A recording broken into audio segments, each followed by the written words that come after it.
My parents put me $93,000 in debt to fund my brother's luxury life, so I cut them off, filed fraud charges, and left them broke. Hey, I'm Ryan, 29, based in Chicago.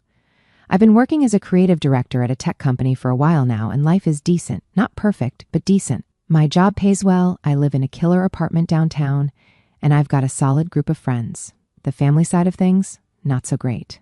Let me paint a picture for you. My parents have always played favorites, and guess who's the MVP in this game?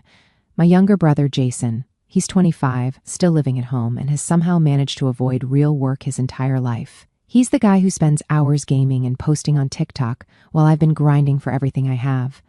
But hey, it's family, right? I always thought I'd look out for them no matter what, until recently. It all started with a call from my bank. I was sitting at work reviewing some mock-ups for a client campaign when my phone buzzed. Normally, I'd let unknown numbers go to voicemail, but something told me to pick this one up. Mr. Collins, this is David from the bank. We're calling to verify a charge on your account, the voice said. A charge? Weird. I hadn't used that particular credit card in months. It's my just-in-case card that I keep for emergencies. My heart dropped a little. What charge? We noticed a transaction for $50,000 to a travel agency. Was this authorized by you? $50,000. My brain froze for a second. No, definitely not. David explained that the charge was flagged as unusual and that they wanted to confirm before processing it. He told me they'd hold it until I could verify further details. I thanked him, hung up, and immediately logged into my account.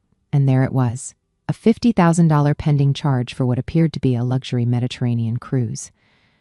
I stared at the screen, trying to piece together how this could have happened.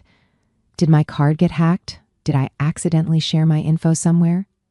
Then it hit me, my parents. Now, to give some context, I've been helping out my family financially for years. My parents always claimed they were struggling, so I sent them $2,000 a month to help cover mortgage, utilities, and groceries. Meanwhile, Jason stayed home, jobless, contributing nothing.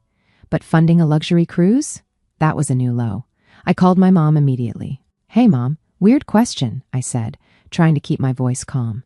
Did you or Dad use my credit card for something? There was a pause, and then she laughed. Oh, Ryan, don't overreact.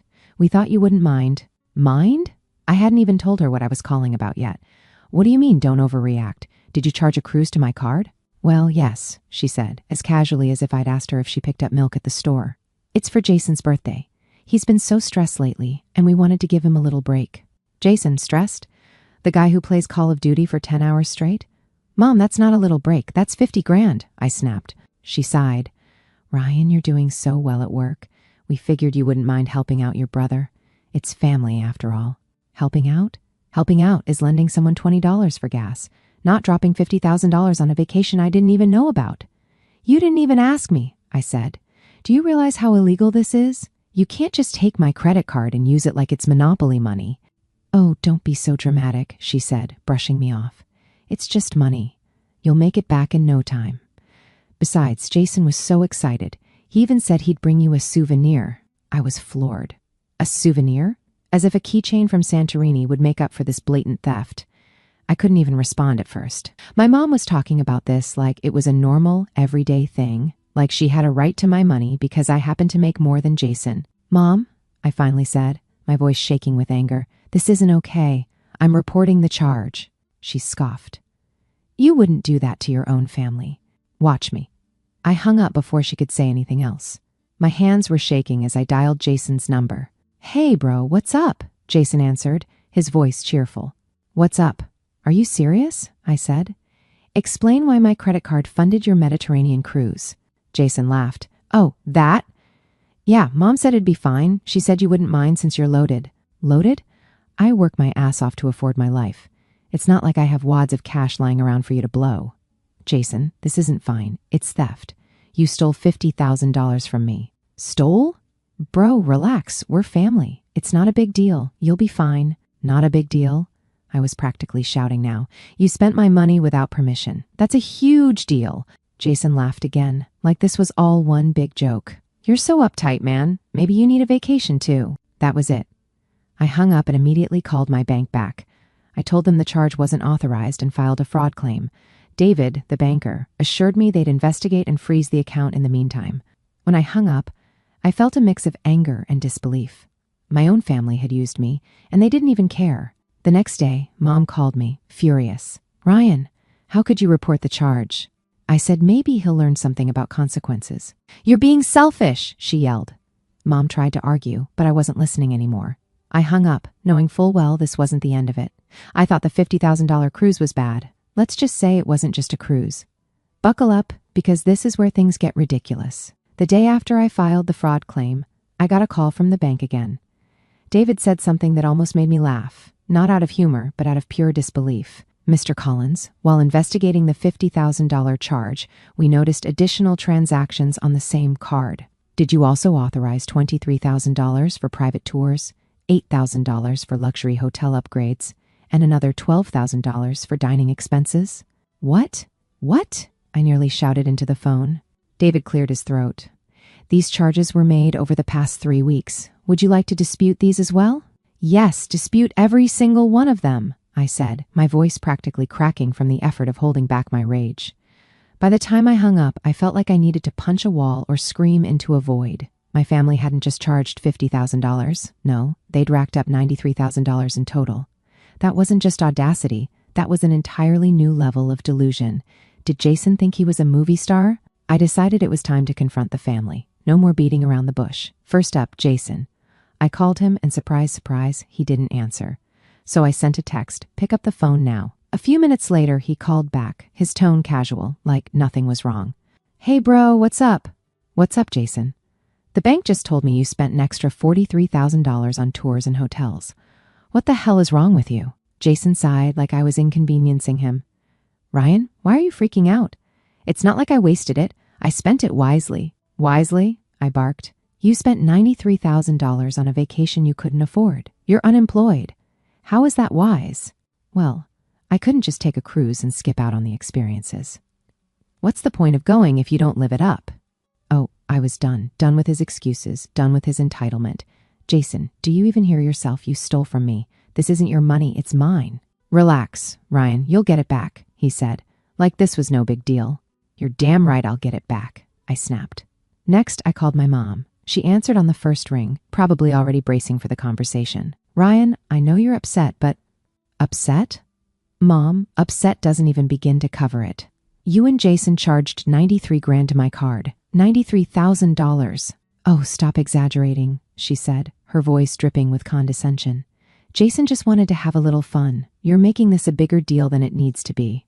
"Bigger deal?" I practically growled. "Mom, this is fraud." "Don't be so dramatic, Ryan. You're always talking about your bonuses and promotions. We figured you could afford it, and that makes it okay?" She sighed, like she was tired of my antics. "Ryan, you're part of this family. Family takes care of each other. It's not a big deal." "Oh, it's a big deal, all right," I said, my voice cold. "Because I filed a fraud claim. The bank is reversing the charges and transferring them to Jason. He'll be the one paying for all of this." There was a long pause, then she exploded. "How could you do this to your own brother? Ryan, you're going to ruin his life." "Ruin his life?" I repeated, incredulous. "He's 25 years old, Mom. Maybe it's time he started taking responsibility for his actions." "He's just a kid," she protested. "A kid?" "Mom, he's not a kid. He's a grown man who stole $93,000 and thought he could get away with it. That's not my fault. That's yours for enabling him." Her tone shifted from anger to pleading. "Please, Ryan, don't do this. We'll find a way to pay you back. Just call the bank and undo the claim." I laughed bitterly. "Pay me back? With what money? You can't even afford your own bills without my help." "No, Mom, this is on Jason now. Maybe this will be the wake-up call he needs." I hung up before she could say anything else. That night, I got a frantic voicemail from Jason. "Ryan, what the hell? The bank says I owe them $93,000. You need to fix this. I can't pay that kind of money. Call me back, please." I didn't call him back. Instead, I poured myself a drink, sat on my couch, and let myself enjoy the silence for once. I wasn't cleaning up their messes. The next morning, I woke up to another voicemail, this time from my dad. He's usually the quieter one, the peacemaker in the family, but even he sounded desperate. "Ryan, I know you're upset, but don't you think this is a bit harsh? Jason made a mistake." "We all make mistakes. Please, son, give him another chance. Call me back." I didn't. By the end of the day, my phone had exploded with calls and texts from my parents and Jason. Every message was some variation of, "You're ruining Jason's life," or "How could you do this to us?" but I ignored them all. For the first time, I felt like I was standing up for myself. They'd taken advantage of me for years, treating me like a bottomless wallet, and now they were finally facing the consequences. I wasn't going to fix this for them. After the bank finished their investigation and pinned the $93,000 bill squarely on Jason, I realized it wasn't enough to just stop the theft. I needed to completely cut them off financially. No more monthly payments to help with the bills, no more covering for their irresponsibility, and definitely no more being the family safety net. The next day, I sent a group text to the family, effective immediately. I will no longer contribute financially to this household. You're all on your own. Within minutes, my phone lit up like a Christmas tree. Mom, Ryan, you can't just abandon your family like this. Jason is going through a lot right now. Jason, wow, guess you're too good for us now, huh? Dad, Ryan, let's talk about this calmly. You're making a mistake. I ignored them all. Instead, I started making plans for myself. First, I decided to move out of my old apartment. It was close to their house, and I'd chosen it originally to be convenient for helping them out. But that convenience had become a leash. It was time for a fresh start. I found a sleek new apartment downtown, bigger, better, and further away from their nonsense. Signing the lease felt like the first real step toward freedom. I packed up my things that same week, feeling lighter with every box I taped up. Meanwhile, Jason had started spiraling. He called me about a week later, his tone frantic. Ryan, I'm in trouble, man. The collectors are calling nonstop. They're saying I owe $93,000. I don't know what to do. I let him ramble for a bit, my face completely blank as I stared out the window of my new place. When he finally stopped talking, I said, "Sounds like a problem you created for yourself." Ryan, come on, he whined. You've got to help me out. Just lend me a few thousand to get the collectors off my back. Lend you a few thousand? I repeated, incredulous. Jason, you stole $93,000 from me. Why on earth would I give you another dime? Because I'm your brother, he snapped, as if that was some kind of magical argument. And what does that mean exactly? I asked. That I'm supposed to let you rob me blind and then bail you out when it blows up in your face? It wasn't like that, he protested. I thought you wouldn't care. You've got so much money, Ryan. What's $90,000 to you? I couldn't believe what I was hearing. He still didn't get it. Jason, this isn't about the money. It's about the principle. You used me, and now you're paying the price. Good luck. I hung up and blocked his number. Of course, Jason wasn't the only one freaking out. My parents were in full panic mode too. Mom started leaving me these long, guilt-trippy voicemails every day. Ryan, you're tearing this family apart. How can you sleep at night knowing your brother is suffering? He's your brother, for God's sake. We're supposed to stick together as a family. Stick together? Funny how that only seemed to apply when they wanted something from me. She even showed up at my office one afternoon, completely unannounced. My assistant buzzed me to say there was a woman in the lobby claiming to be my mother. I sighed and told her to send Mom up. She walked into my office looking like she hadn't slept in days. Her hair was messy and her eyes were red-rimmed. Ryan, please, she said, her voice cracking. Jason's in trouble. The collectors are going to ruin his life. We need your help. You're the only one who can help him. Please, Ryan, we'll pay you back. I laughed bitterly. With what? What money? You can't even keep up with your own bills without my help. Don't act like you're suddenly going to find $90,000 lying around. Mom's face crumpled, but I didn't feel any sympathy. She'd spent years enabling Jason, covering for him, making excuses for his behavior, and now she wanted me to clean up the mess. No, Mom, I said firmly. This is on Jason. He made his bed, and now he has to lie in it. I'm not fixing this for him. Ryan, please. You're his big brother. He looks up to you. No, Mom, I interrupted. He doesn't look up to me. He takes advantage of me, and so do you. That ends now. I knew I'd done the right thing. Cutting them off wasn't easy, but it was necessary. They had taken me for granted for too long, and I wasn't going to let it continue. Of course, they didn't see it that way. Over the next week, my phone continued to blow up with calls and texts. They tried every trick in the book, guilt, anger, flattery, to get me to change my mind. Ryan, we're your parents. Don't we deserve your support? Bro, I'll pay you back eventually. Just give me some time. I ignored every single message. I was done. I expected Jason's life to start crumbling after the fraud claim went through, but I underestimated just how quickly things would spiral out of control for him. Watching it happen was like seeing a slow-motion car crash. Messy, avoidable, and entirely his fault. The first sign of trouble was when Mom called me, panicking. Ryan, did you know Jason's been getting calls from debt collectors? She asked, as if this were breaking news. Of course I know, I said, trying to keep my voice calm.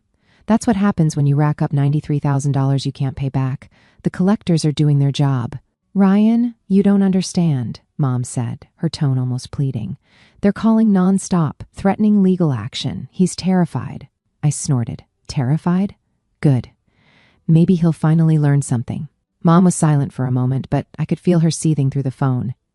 You're being unreasonable, she said finally. Jason's not a bad person. He just made a mistake. A mistake? I repeated, incredulous. Mom, it's a choice, and he's going to have to live with it. I hung up before she could argue further. Jason, on the other hand, wasn't as quiet as Mom. Since I'd blocked his number, he resorted to calling from unknown numbers, messaging me on social media, and even emailing me. I ignored it all until one day, out of sheer curiosity, I opened one of his emails. The subject line read, "Please help me, Ryan." In the email, he rambled about how the collectors were threatening to take legal action, how he couldn't sleep at night, and how he was so sorry for what he did. But the part that really stood out was this gem. I know I messed up, but you're my big brother. Isn't it your job to help me when I'm in trouble? I stared at the screen, baffled by his audacity. My job? My job was to fix his mess? Where was that written? Last I checked, my job was to live my own life, not act as Jason's personal bailout fund. Still, I decided to respond. Not out of sympathy, but because I wanted to set the record straight.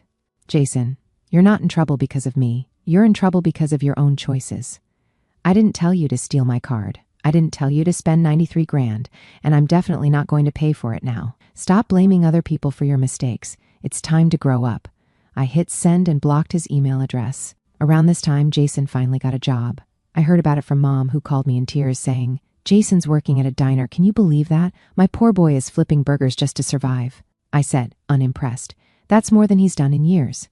Maybe this is what he needs to learn the value of hard work." "But he's miserable," she cried. "You don't understand, Ryan. He's not cut out for this kind of work. No one's cut out for flipping burgers, Mom, but people do it because they need to survive. He's not special." I could hear her frustration building. "Ryan, this is your fault. If you just helped him, he wouldn't have to degrade himself like this." I laughed bitterly. Degrade himself?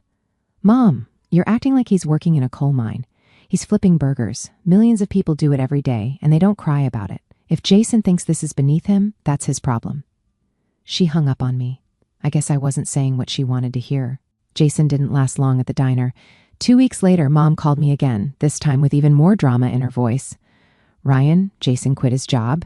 He said it was too demeaning, and the manager was rude to him." "Let me guess," I said, rolling my eyes. "He's back to doing nothing." "He's looking for something better," she said defensively. "You know how hard it is to find a good job these days." I couldn't help but laugh. "No, Mom, I know how hard it is to work. Jason doesn't. He's never had to try because you and Dad have always coddled him. This is the result." "Don't you dare blame us," she snapped. "We did the best we could." "Did you?" I shot back. "Because it seems to me like you've spent Jason's whole life making excuses for him instead of holding him accountable. Now you're expecting me to pick up the pieces, and it's not going to happen." She hung up again, and I was left shaking my head at the sheer absurdity of it all. The worst part? Jason wasn't just relying on Mom and Dad to fix things. He started burning bridges with his friends, too. Apparently, he'd been couch surfing since quitting the diner, but people quickly got tired of his freeloading. I heard through the grapevine, aka my aunt, who's the family gossip, that he'd been kicked out of 2 different apartments in the span of a month. "He's running out of places to go," my aunt told me. "You might want to step in before he ends up on the street." I shrugged. Not my problem. Jason needs to figure this out on his own. She gave me a disapproving look, but I didn't care. Not anymore.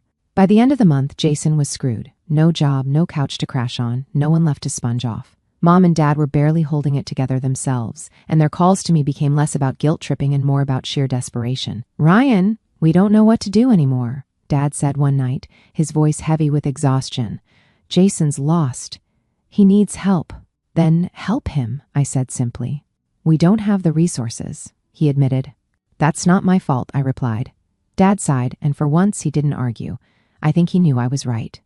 Jason's fall from grace was ugly, but it was necessary. He'd spent his whole life coasting on other people's generosity, and now that it was gone, he had to learn how to stand on his own.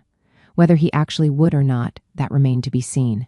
By the time my parents started calling me daily, it was clear they were feeling the full weight of Jason's mess. I'd officially cut off my financial support, and without my regular $2,000 a month contributions, they were struggling to keep up with their bills.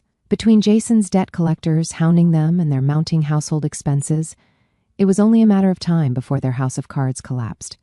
It started with the voicemails. "Ryan, please, we don't know what to do anymore. Jason's debt collectors won't stop calling the house, and we're behind on the mortgage. We need your help." I still didn't answer. Then came the in-person ambushes. One Saturday morning, I was halfway through my coffee when there was a knock on my apartment door. I opened it to find my mom and dad standing there, looking like they'd aged 5 years in the last month. "Ryan, we need to talk," Mom said, her voice shaky. I sighed and stepped aside, letting them in. They sat on my couch, fidgeting like they didn't know where to start. "All right," I said, crossing my arms. "What's so urgent that you had to show up uninvited?" Mom's eyes filled with tears. "We're losing the house, Ryan," she said softly. "We've missed 2 mortgage payments, and if we don't pay by the end of the month, they'll foreclose on us." I blinked, surprised but not shocked. I knew they'd been living beyond their means for years, even with my help. Without my monthly contributions, it was only a matter of time before the cracks started to show. "And you want me to fix it?" I asked, already knowing the answer. Dad leaned forward, his hands clasped tightly. "Ryan, we're not asking you to pay off everything. Just help us get through this rough patch. 1 payment, that's all we need." "1 payment?" I repeated, my voice rising. "Dad, you're asking me to bail you out again. Do you realize this is exactly why you're in this mess? You've been enabling Jason for years, and now it's catching up to you." Mom started sobbing, but I didn't flinch. "We didn't know what else to do," she cried. "Jason needed us, and we couldn't just abandon him. And now you're expecting me to do what you couldn't. Abandon my own financial stability to save someone who doesn't even want to save himself?" I said coldly. Dad sighed, rubbing his temples. "Ryan, we made mistakes. We know that. But this is our home. You grew up there. Doesn't that mean anything to you?" "It does," I admitted. "But it doesn't mean enough for me to throw away my future. You had years to make better choices, and you didn't. I'm not cleaning up your mess." Mom tried one last time. "Please, Ryan, we've always supported you." I held up a hand, cutting her off. "Stop right there. The only reason I've been able to get where I am today is because I stopped depending on you a long time ago. You didn't support me, I supported you, and I'm done." The silence was deafening. They looked at me like I'd just slapped them, but I didn't care. I was done feeling guilty for standing up for myself. A few weeks later, I got a call from my aunt, the unofficial family gossip. "Ryan, did you hear about your parents?" she asked, her voice dripping with concern. "No, what happened?" I asked, already bracing for bad news. "They sold the house," she said. "Apparently, they couldn't keep up with the payments after you stopped helping. They're moving into a small apartment near downtown." I felt a pang of guilt, but it quickly faded. Selling the house was probably the best decision they'd made in years. It was a consequence they couldn't escape, and maybe it would finally force them to reevaluate their priorities. "What about Jason?" I asked, curious. My aunt sighed. "Oh, he's still a mess. None of his friends want to deal with him for more than a few days, and your parents can't afford to support him anymore." "Good," I said simply. A few days later, I got a text from Mom. It was short and to the point. "We've moved into the apartment. It's not much, but it's all we can afford now. I hope you're happy." I didn't reply. Meanwhile, Jason's life continued to spiral. Word got back to me through a mutual friend that he'd tried to get another job but quit after a week because it was too stressful. Apparently, he thought the collectors would eventually give up if he just ignored them long enough. I heard through the same friend that Jason had burned through most of his social connections. No one wanted to put up with him for long. His entitled attitude didn't exactly win him any sympathy points, and he was quickly running out of places to go. At one point, he even tried crashing at a distant cousin's house, but they kicked him out after 2 days when they caught him ordering food delivery on their account. Classic Jason. As for my parents, the reality of their new living situation started to set in. They went from a comfortable suburban home to a cramped 2-bedroom apartment in a rundown part of town. Dad had to pick up a part-time job to make ends meet, and Mom, who hadn't worked in decades, was struggling to adjust to their new budget. Every now and then, I'd get updates from my aunt about how they were doing. "Your dad's been talking about looking for a better job," she said once, "and your mom's been learning to coupon. Can you believe that?" I couldn't help but laugh. "Maybe it'll be good for them," I said. "They've spent too long living in denial. This might be what they need to finally change." Update. My entitled brother Jason didn't pay the collectors, and things went downhill fast. Hey everyone! It's been a while since my last post, and a lot has happened since I cut off my freeloading family. If you've read my earlier posts, you know the deal. Jason stole $93,000 using my credit card for a luxury cruise and all the extras, and I filed a fraud claim. The debt got shifted back onto him, and I cut off all financial support to my parents. Well, turns out when you ignore debt collectors, they don't just go away. Who knew, right? A few months after the fraud claim went through, Jason's brilliant strategy of if I ignore it, it'll disappear finally blew up in his face. The collectors escalated things and took him to court. My cousin Sam, the unofficial family reporter, texted me about it. Jason's being sued. He's losing it. Collectors are going after everything. At first, I wasn't going to get involved, but curiosity got the better of me. I showed up at court that day, sat in the back, and watched as Jason tried to squirm his way out of it. The collector's lawyer was ruthless, laying out every charge Jason racked up with my stolen card. Jason tried every excuse in the book. I didn't know it was real. I was going to pay it back. And my personal favorite, it's not my fault. Honestly, I half expected him to blame the dog for the charges. The judge wasn't buying any of it. Mr. Collins, you've ignored every opportunity to resolve this issue, and the evidence is clear, the judge said. You are liable for the full amount of $93,000 plus court fees. If you cannot pay, the collectors are authorized to pursue wage garnishment and asset seizure. Jason turned ghost white. He started stammering about how he didn't have anything and wasn't trying to avoid it, but the judge just sighed and moved on to the next case. It was oddly satisfying to watch Jason face the reality of his actions. After the court ruling, the collectors wasted no time. Jason's wages, what little he made from his part-time job at a warehouse, started getting garnished immediately. Mom called me about a week later, full of righteous indignation. Ryan, how could you let this happen to your brother? She demanded. Let this happen? I said, trying not to laugh. Mom, did you think there wouldn't be consequences? He's barely making enough to eat. Maybe it's time he started taking life seriously. Wage garnishment sucks, but maybe it'll teach him not to spend money he doesn't have. She cried, of course.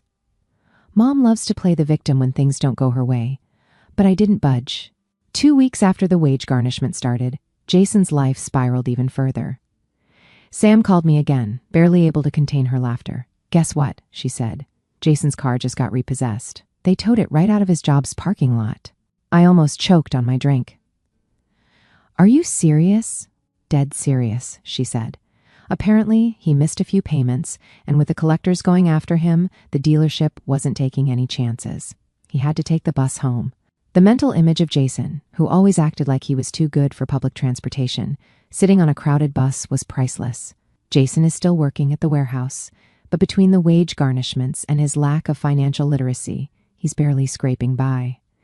Last I heard, he's saving up for a beat-up car but hasn't made much progress. Mom and Dad are adjusting to their new reality, but they've stopped asking me for money, so I guess they've finally learned I'm not their personal ATM anymore.